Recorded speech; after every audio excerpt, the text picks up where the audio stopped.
کہ بھارت کے ساتھ ہمارے تعلقات ہمیشہ سے کشیدہ رہیں گے، یہ تھوڑی اونچ نیچ آتی رہے گی، بنیادی طور پر یہ کشیدہ رہیں گے. لیکن اس وقت بھارت میں جو صورتحال ہے، یہ پچھلے 70 سالوں میں 72 سالوں میں یہ صورتحال ایسے نہیں ہوئی. پہلی مرتبہ پاکستان نے بھارت کو بیک فٹ پر جانے پر مجبور کیا ہے. پاکستان نے ایسی پالیسیز ڈیوائز کی ہیں اور اس کے بعد بھارت کی اپنی غلطیاں بھی ہیں. آپ یقین کیجئے کہ جس دن نریندر مودی اپنی سیکنڈ ٹرم جیتا تھا آفس میں، یعنی الیکشن جیتا تھا، میں نے اس وقت اپنے حلقہ احباب میں یہ بات کہی تھی. میں نے کہا تھا دیکھ لینا کہ یہ وہ شخص ہے جو دوسری مرتبہ زیادہ طاقتور ہو کے آیا ہے، اسی کے ہاتھوں بھارت کے ٹکڑے ہوں گے. کیونکہ جس قسم کی ایکسٹریم راشٹریہ سیوک سنگھ اور جن پریوار اور سنگھ پریوار اور اس قسم کی جن لوگوں کا یہ اعلی کار ہے اور جیسی اس کی پالیسیز ہیں، میں نے اپنے دوستوں سے، اپنے احباب سے یہ بات کہی تھی کہ نریندر مودی بھارت کو توڑنے میں بہت بڑا کردار ادا کرے گا. اور آپ دیکھ لیں کہ پہلے 2 سالوں میں وہ کس حد تک بھارت کو لے گیا ہے کہ ہر جگہ پر مظاہرے ہو رہے ہیں، ہر جگہ پر آگے لگ رہی ہیں. راجدھانی نیو دلی کا محاصرہ ہو چکا ہے، ٹریکٹر لے کر چڑھ دوڑے ہیں کسان. جو 6 ریاستیں 7 ریاستیں ہیں بھارت کی جو چکن نیک کہلاتی ہے، جو چین کے ساتھ اور اوپر تبت اور اس کے ساتھ ملتی ہے چائنا کا بارڈر، جہاں سے دریائے برہم پترا آ رہا ہے، وہ جس طرح سے چائنا اس کو بلاک کر کے اور بڑی تیزی سے بند بنا رہا ہے وہاں پر، اور جس طرح سے ان ریاستوں میں شورش اٹھ رہی ہیں. پھر اس طرح سے جب کشمیر میں اپرائزنگ ہے فردر، ابھی تو اس نے کچھ لایا اس کو، کوئی شک نہیں ہے 8 لاکھ فوج لگا کے، لیکن اس کے بعد جو اپرائزنگ وہاں پر ہو رہی ہے اور جیسے آ رہی ہے، اور پھر بھارت کے اندر اپنا اس وقت جو بحران در بحران جنم لے رہے ہیں، تو آپ دیکھیں گے کہ بھارت پہلی مرتبہ بیک فٹ پر ہے اور پاکستان نے اس کا ایڈوانٹیج لیا ہے. پاکستان نے ڈیفینیٹلی بھارت کو کاؤنٹر کیا ہے. بہت سارے محاذوں پر بھارت کو پسپائی اختیار کرنی پڑی ہے، جس کے لیے حکومت پاکستان اور اس کی پالیسیز تعریف کی مستحق ہیں. جہاں پر تعریف ہے ہمیں وہاں تعریف کرنی چاہیے. اب موقع یہی ہے اور یہی ہونا چاہیے کہ آپ بالکل بھی یہ جو گردن آپ کے قابو میں آئی ہے کارگل کی طرح، اب یہ نہ ہو کہ جیسے کارگل میں یہ گردن چھوڑ دی گئی تھی یا چھڑوا دی گئی تھی زبردستی. ہمارے اس وقت کے وزیر اعظم صاحب جا کر بل کلنٹن کے چرنوں میں بیٹھ گئے تھے اور انہوں نے بھارت کو یہ گردن چھڑوانے میں بڑی اہم ایک رول پلے کیا تھا. یہ حکومت ایسی غلطی نہ کرے اور بھارت کے اوپر پریشر رکھے تاکہ بھارت ہمارے اندر دخل اندازی کرنے کے بجائے اپنے آپ کو بچاتا رہے. چائنا کے ساتھ مل کے پاکستان جو 2021 میں کارروائیاں کرے گا بھارت میں، وہ آپ دیکھ لیں گے اور آپ کو اندازہ ہو جائے گا کہ بھارت کی سیاست بلکہ بھارت کا جغرافیہ کس سمت میں جا رہا ہے. انشاءاللہ وہ دن دور نہیں ہے جب بھارت کی بہت ساری ریاستیں بھارت کے تسلط سے آزادی حاصل کر لیں گی انشاءاللہ. اس کے بعد آ جائیے دوسرے پڑوسی کی طرف جو ویسٹ بارڈر پہ ہے. یہ ایسٹ بارڈر تھا انڈیا کا، اب ویسٹ بارڈر پہ ہمارے افغانستان ہے. بڑے عرصے کے بعد افغانستان میں امن قائم ہونے جا رہا ہے. امن معاہدے پر دستخط ہو چکے ہیں. President Trump, outgoing president, اس چیز کے لیے داد کے مستحق ہیں کہ انہوں نے اگینسٹ آل آڈز، بہت مخالفت تھی ان کی امریکہ کے انڈر جو ڈیپ سٹیٹ ہے، جو پینٹاگون ہے بنیادی طور پر، نام لینے میں حرج نہیں ہے، بہت ساری انہوں نے مخالفت کی. افغانستان سے وہ فوجیں نہیں نکالنا چاہتے تھے، لیکن ٹرمپ نے جو الیکٹ ہونے سے پہلے وعدہ کیا کہ میں اگر پریزیڈنٹ الیکٹ ہوا تو میں افغانستان میں پیس پروسیس کو آگے بڑھا کر امن معاہدہ کر کے امریکی فوجیں وڈرا کروں گا. وہ انہوں نے اپنی ایک ہی ٹرم ان کو ملی اور وہ ہار گئے جو بائیڈن سے، لیکن یہ داد کے مستحق ہیں کہ انہوں نے against all odd, against all pressure یہ کام کیا، افغانستان میں امن قائم کرنے کا معاہدہ کیا اور اب فوجیں نکلنے جا رہی ہیں. اور میں آپ کو یہ بات بھی بتاتا چلوں کہ اسی وجہ سے وہ اپنی سیکنڈ ٹرم نہیں جیت سکے، ورنہ بڑے فیورٹ تھے جیتنے کے لیے. اس پہ پھر بات کریں گے انشاءاللہ. افغانستان میں پیس پروسیس میں پاکستان نے میڈیٹر کا رول ادا کیا ہے. پاکستان نے میڈیٹ کیا ہے، ڈفرینٹ فریکشنز کے درمیان ان کو ایک ٹیبل پر بٹھایا ہے.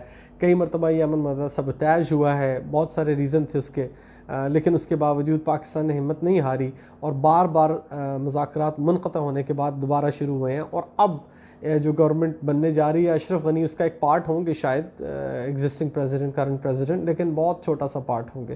اتنا کہ ان کا لمبا چوڑا اس میں ہوگا. میرا خیال ہے کہ 70% گورنمنٹ طالبان فارم کریں گے اور اس کے بعد آپ دیکھیں گے کہ ویسٹ کا بارڈر آپ کا سیکیور ہو جائے گا.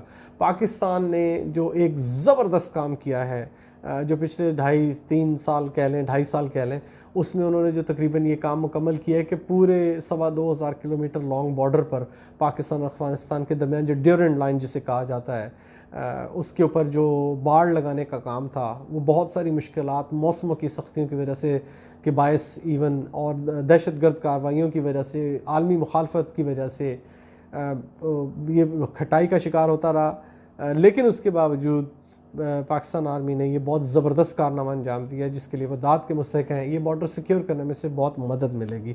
افغانستان میں ہوپ فلی انشاءاللہ لانگ ٹرم انڈیورنگ پیس اب آئے گا, امن آئے گا انشاءاللہ, پائیدار ہوگا, مستقل ہوگا انشاءاللہ تعالیٰ. اور ہم امید کرتے ہیں کہ جو بائیڈن بھی اس کی افادیت دیکھتے ہوئے اس پروسیس کو ریورس کرنے کی حماقت نہیں کریں گے.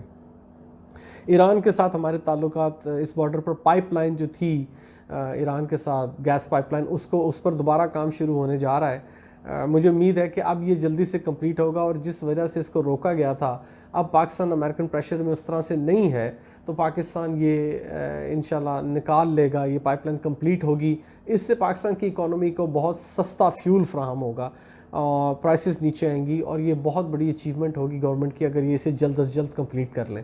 ایران کے ساتھ معاملات اب ویسے بھی نہیں رہے ہیں جیسے پہلے تھے جب بھارت کے انفلوئنس میں تھا ایران, یا دونوں ایک دوسرے کے ساتھ شیر و شکر تھے. اب ان دونوں میں بڑی رنجش ہے اس وقت, اور پاکستان کو اس موقع سے فائدہ اٹھانا چاہیے.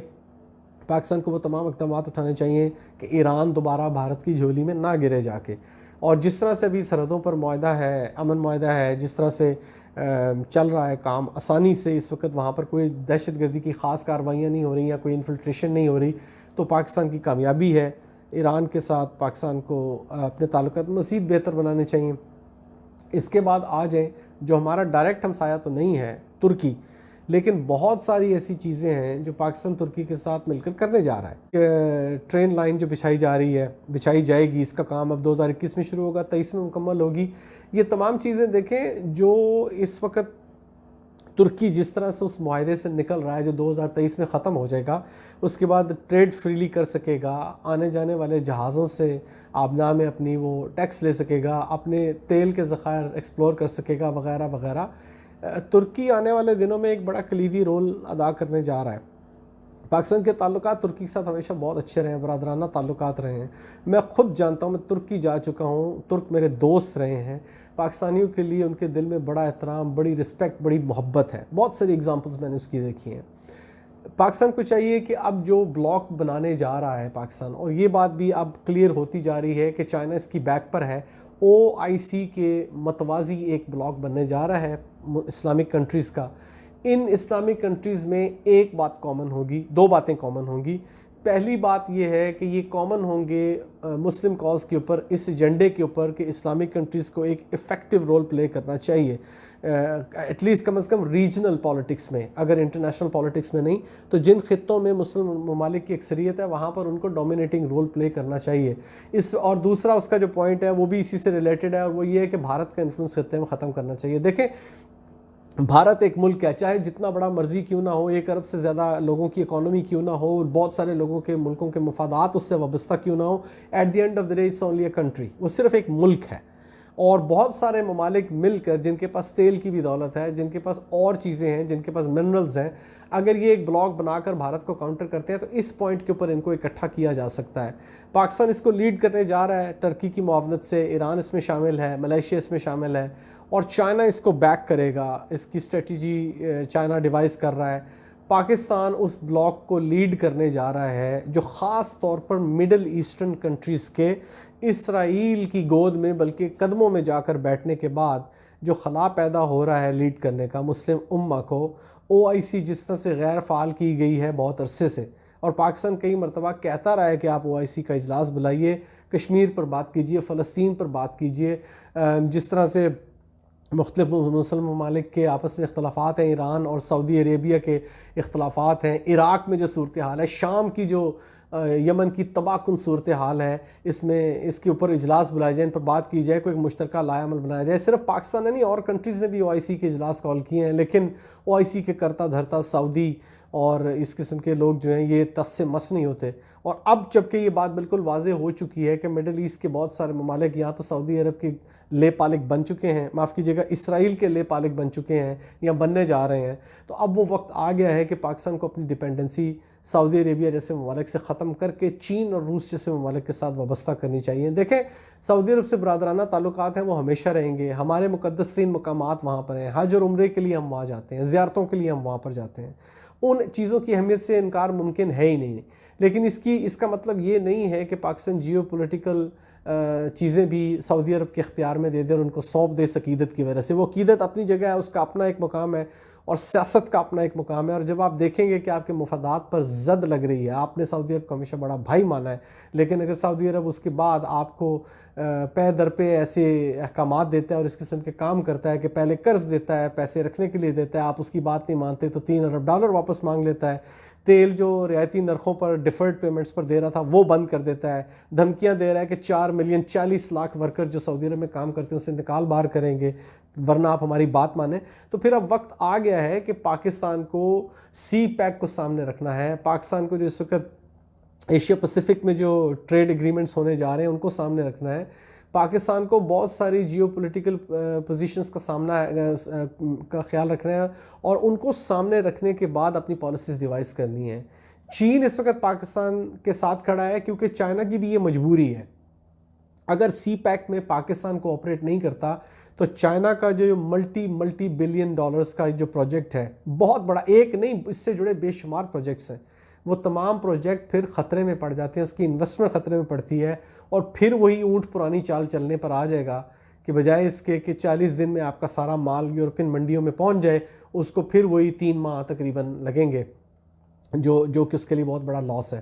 تو چائنا کیونکہ اس وقت پاکستان کے ساتھ ہے، چاہے اپنے مفاد کی خاطر ہے، پاکستان کو چاہیے کہ اس کا فائدہ اٹھائے اور سعودی عرب پہ اپنی ڈیپینڈنسی پاکستان ختم کرے. آپ نے ڈیپینڈنٹ ہو کے دیکھ لیا، اب آپ کو انڈیپینڈنٹ ہونا پڑے گا. اس کی پرائس آپ کو پے کرنی پڑے گی، اس میں کوئی شک نہیں ہے. پرائس پے کیجئے، اپنے آپ کو اس قابل بنائیے کہ آپ پرائس پے کیجئے. اور ایک بات یاد رکھیے گا ناظرین، پاکستان نے ہمیشہ اس وقت اچھی پرفارمنس دی ہے، اس وقت ترقی کی ہے جب پاکستان پر سینکشنز لگی ہیں. امریکہ نے سینکشن لگائی ہوں، کسی اور ملک نے IMF نے سینکشنز لگائی ہوں. اب سعودی عرب سینکشنز لگا رہا ہے کہ آپ کو تیل نہیں دیں گے ڈیفرڈ پیمنٹس پہ، یا آپ ہمارے پیسے واپس کریں، یا یہ کر دیں گے یا وہ کر دیں گے. UAE نے آپ کے ورکرز پہ ویزے پر پابندی لگا دی ہے. یہ ساری چیزیں تو یاد رکھیے گا. آپ پاکستان کی ہسٹری اٹھا کر دیکھ لیں، پاکستان نے صحیح معنوں میں ترقی اس وقت کی ہے جب پاکستان پر سینکشنز لگی ہیں. پریسلر امینڈمنٹ آپ کے سامنے ہے ضیاء الحق صاحب کے دور میں، اس کی ہسٹری اٹھا کر پڑھیں. آپ دیکھیں گے کہ پاکستان نے کس ریپڈ سپیڈ کے ساتھ اس کے بعد اپنے نیوکلیر پروسیسنگ پلانٹ کی اور اس سے ریلیٹڈ جتنی فیسیلیٹیز ہیں اس پہ ترقی کی اور پاکستان کو خود کفیل کیا ایٹمی طاقت کے حساب سے. تو پابندیاں کوئی غلط چیز نہیں ہے، پابندیاں آپ کو خود انحصاری سکھاتی ہیں، پابندیاں آپ کو اپنے قدموں پر کھڑا ہونا سکھاتی ہیں. اس کے علاوہ باقی جو دنیا کے دوسرے ممالک کے ساتھ پاکستان کی ڈیلنگ ہے، پاکستان کی ریپوٹیشن اوور آل بہتر ہو رہی ہے اور امید کرتے ہیں کہ اگر حکومت اپنی پالیسیاں جاری رکھے اور ہر محاذ پر چکن رہے تو انشاءاللہ تعالی العزیز وہ وقت دور نہیں ہے جب سب پاسپورٹ کی ہر دنیا کے ملک میں قدر ہوگی. جیسے کہ وزیر اعظم عمران خان صاحب ہمیشہ سے کہتے آئے ہیں کہ سبز پاسپورٹ کو عزت دلانا ان کا ایک بہت بڑا مقصد ہے. FATF کا اجلاس آ رہا ہے، میں ایک اور ویڈیو میں بھی یہ بات کر چکا ہوں، سال 9 پر جو میں نے ویڈیو کی تھی، فروری میں آ رہا ہے. بہت اہم ہے، پاکستان کو اس پر نظر رکھنی چاہیے، پوری تیاری کے ساتھ جانا چاہیے، کانفیڈنس کے ساتھ جانا چاہیے، بھارت کو بیک فٹ پر رکھ کر جانا چاہیے اور نظر رکھنی چاہیے. یہ جو بلوچستان میں واقعہ ہوا ہے بڑا افسوسناک واقعہ ہوا ہے ناظرین. اس میں ہمارے سیکورٹی فورسز کے اہلکار شہید ہوئے ہیں، اس کے بعد کانکنوں پر حملہ ہوا ہے. تو یہ تمام چیزیں آپ دیکھیں گے. اب ہو سکتا ہے کہ آپ پشاور میں دیکھیں کہ کوئی مزید قادیانی جماعت سے تعلق رکھنے والے کسی شخص کو مار دیا گیا یا اس پر حملہ ہوا یا ان کی عبادت گاہ پر حملہ ہوا. یہ وہ تمام چیزیں ہیں جو بھارت FATF کے سامنے رکھ کے پاکستان کو ایک دہشت گرد ملک یا دہشت گردوں کی حمایت کرنے والا ملک بتانا چاہتا ہے، یا کم از کم یہ کہنا چاہتا ہے کہ پاکستان میں دہشت گردوں کے خلاف کوئی کارروائی نہیں کی جاتی. پاکستان حکومت کو ان چیزوں کا بہت سختی سے اور بڑی گہری عقابی نظر رکھنے کی ضرورت ہے ان چیزوں پر. میں امید کرتا ہوں انشاءاللہ سال 2021 ہم سب کے لیے، پاکستانیوں کے لیے، عالم اسلام کے لیے بہترین ثابت ہوگا. Until the next time اپنا خیال رکھیے گا اور آپ کوشش کیجئے کہ آپ سے کسی کا بھلا ہو جائے. اگر بھلا نہیں کر سکتے تو کسی کا نقصان بھی نہ کیجیے.